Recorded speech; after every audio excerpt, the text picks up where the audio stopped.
Unidos. Pero ¿qué tiene que ver todo esto con las fuerzas militares y una posible insurrección? Pues hablemos con alguien que conoce de ambos temas, tanto del tema constitucional como del tema militar. Joe Maloof es abogado constitucionalista, pero además es capitán retirado del Ejército de los Estados Unidos. Joe, gracias por acompañarnos.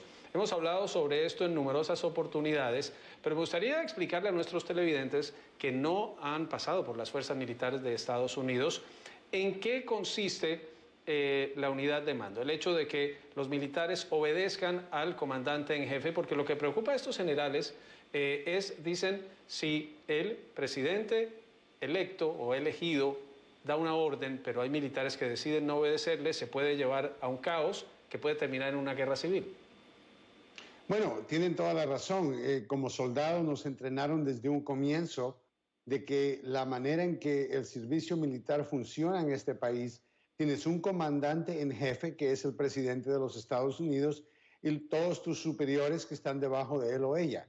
En este caso, el artículo 90 del Código Uniforme de Justicia Militar obliga a los soldados a cumplir todas las órdenes que un superior te da. El problema comienza cuando la orden es ya sea ilegal, o sea, viene de alguien que no tiene la autoridad. ¿Y qué función tiene el soldado? El soldado puede ignorar una orden ilegal y no ser sometido a ningún tipo de castigo. El problema es que no es tan fácil, Juan Carlos, cuando estamos hablando de que en este país, en el servicio militar como también en la calle, hay un grupo de independientes, un grupo de republicanos, un grupo demócrata, y hay muchos que creen que las elecciones del 2020 no fueron legítimas. Y si tienen soldados pensando eso y pensando que el comandante en jefe es el expresidente Donald Trump y no el presidente Joe Biden, es donde creo que podríamos ver un conflicto, porque desgraciadamente esa línea es muy borrosa. Ahora, hay países donde los militares no pueden votar, no participan en política para evitar este tipo de riesgo. En Estados Unidos sí lo hacen, pero una de las recomendaciones que hacen estos generales, dicen, es que debe volver a impartirse la cívica básica dentro de las fuerzas militares para que se entienda cómo funciona la democracia, cómo funciona Estados Unidos, qué dice la Constitución y qué significa la línea de mando y qué significa el que un militar no es deliberante y tiene que obedecer las órdenes que recibe si son legales y, por supuesto, puede negarse a no cumplirlas si son ilegales.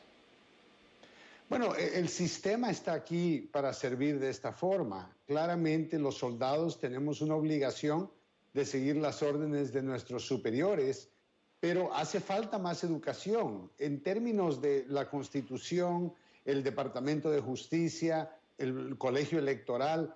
Todos esos factores tan importantes para determinar quién ganó las elecciones es algo que no lo enseñan suficiente en las escuelas aquí, y eso ha ayudado a que mucha gente se confunda de qué fue lo que pasó en el 2020. Cuando uno entiende que el proceso electoral en esta nación requiere que cada estado mande sus electores elegidos basado en el número de senadores y basado en el número de representantes en la Cámara, entonces uno entiende que el ganador de las elecciones en el 2020 fue Joe Biden. Claramente eso ayudaría en las fuerzas militares, pero creo que va a ser mucho más difícil que eso. Creo que tenemos que regresar al hecho de que en el servicio militar uno no se mete en la política, y claramente una guerra civil es contrario a lo que es seguir la Constitución, también un juramento que los soldados tomamos.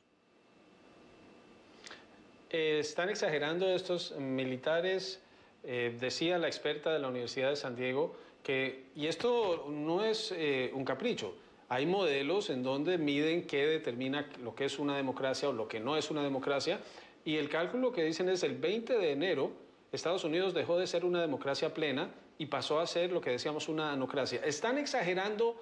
¿Este es el escenario que se vive o desde el punto de vista constitucional ese es el escenario que también ves?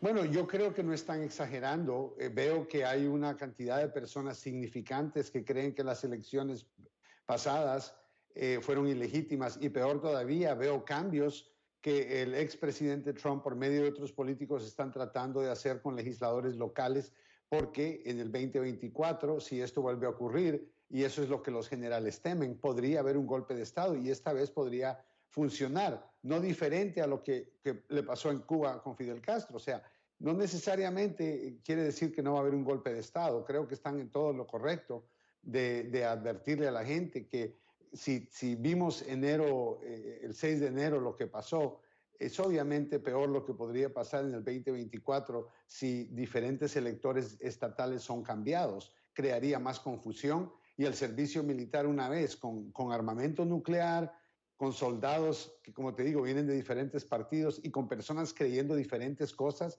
basado en su afiliación política, estamos en un momento peligroso. Y hay que destacar, el 6 de enero se cumple un año de esa insurrección de quienes intentaron impedir la certificación de votos y que avanzara el proceso constitucional. Pues el expresidente Trump ha anunciado rueda de prensa para ese día, a ver si le ponen atención o no. Muchas gracias, Joe Maloof nos acompaña en esta edición de Directo USA.